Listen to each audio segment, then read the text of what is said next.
ಹೊರಟರೆ ಬೆಳಗಿನ ತನಕ ಬಾಳ ಪಯಣವು ಮುಗಿಯುವ ತನಕ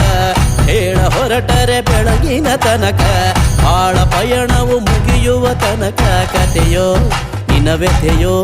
ಕಾರ್ಮಿಕದ ಸಂಗತಿಯೋ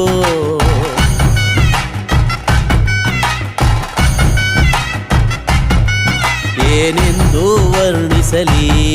ಸೊಬಗೆಂದು ಬಣ್ಣಿಸಲಿ ಆಸೆ ತೆಂಬರೆ ಸದ್ದು